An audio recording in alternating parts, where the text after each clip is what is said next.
প্রিয় দেশবাসী, বিশ্ব জলাভূমি দিবস 2 ফেব্রুয়ারি আজ। তো বিশ্ব জলাভূমি দিবসের শুভেচ্ছা সবাইকে। তো আমরা কয়েকটি জলাভূমি, কয়েকটি জেলা, যেমন এটি দেখছেন যে এটি কিন্তু যশোর জেলার একটি বিল আর কি জলাভূমি বলা হয়। এই যশোর জেলাটা একটু উঁচু এলাকা, যার কারণে এই এলাকায় আগে থেকেই রবি শস্য বা চাষ করা থাকে। খুব পানিতে বেশি নিমজ্জিত, খুব বেশি দিন থাকে না। প্রাকৃতিক মাছ মোটামুটি পাওয়া যায়। এখন দেখছেন যে সরিষার আবাদ চলছে এই বিলটাতে, এবং এর পরপরই আমরা চলে যাব আরেকটি বিলে। এটি নড়াইলের একটি বিল। এই বিলে মোটামুটি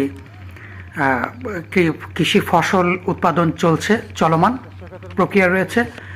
এই ভিডিওটি আমরা করেছিলাম গত 15 দিন আগে। 15 দিন আগে তখন আমরা দেখছিলাম যে সরিষা মোটামুটি ফুল এখনও আছে, সরিষা মোটামুটি একটু পরিপক্কতার কাছাকাছি। যশোরেরটা দেখলাম পেকে গেছে, আর এখানটা কলাই ঠালাই দিয়ে মোটামুটি চলছে। এই বিলেও কিন্তু প্রাকৃতিক মাছ মোটামুটি বেশ ভালোই থাকে। বেশ কয়েক প্রজাতি ছিল, এখন শেষ হয়ে গেছে। এখন মাছ নাই, ডিমগুলো সব মাটির ভিতরে সুপ্ত অবস্থায় মাছগুলো মরে যাওয়ার আগেই, বিলুপ্ত হয়ে যাওয়ার আগেই রেখে গেছে আগামী প্রজন্মের জন্য। দেখছেন যে এই বিলে বক চলাফেরা করছে।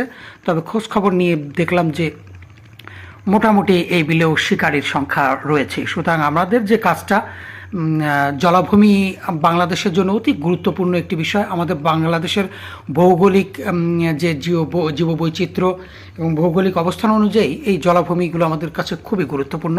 তো নড়াইল থেকে এখন আমরা নড়াইলে রয়েছে, এবং এই জলাভূমিগুলো এতটাই গুরুত্বপূর্ণ যে বর্ষাকালে এই জলাভূমিগুলো আপনার পানিতে তলিয়ে থাকে, এবং সেখানে প্রাকৃতিক মাছের প্রাচুর্য থাকে। এখন যে মাছের ডিমগুলো এই জলাভূমিতে সুপ্ত অবস্থায় রয়েছে, সেগুলো আগামী বর্ষাকাল আসলেই এখান থেকে আবার প্রস্ফুটিত হবে, এবং ডিম দিতে থেকে বাচ্চা ছড়িয়ে পড়বে প্রায় সর্বত্র।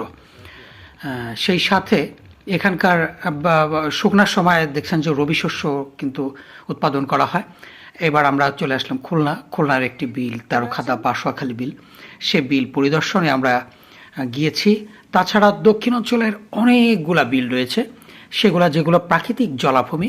সে প্রাকৃতিক জলাভূমিগুলাতেও আমরা গিয়েছি। প্রাকৃতিক জলাভূমি কিন্তু দিনকে দিন একেবারেই কমে আসছে, তবে তেরোখাদার ভিতরে এটির পরিমাণ মোটামুটি বেশ বেশি। সেই সাথে ডুমুরিয়া উপজেলার ভিতরে বেশ কিছু জলাভূমি রয়েছে, বড় বড় প্রাকৃতিক জলাশয়, এবং এখন ম্যাক্সিমাম জায়গায় কোথাও পানি তেমন একটা নাই, খুব একটা কম এলাকায় পানি রয়েছে। দেখছেন আমাদের আলোর বিসিলের একজন এখন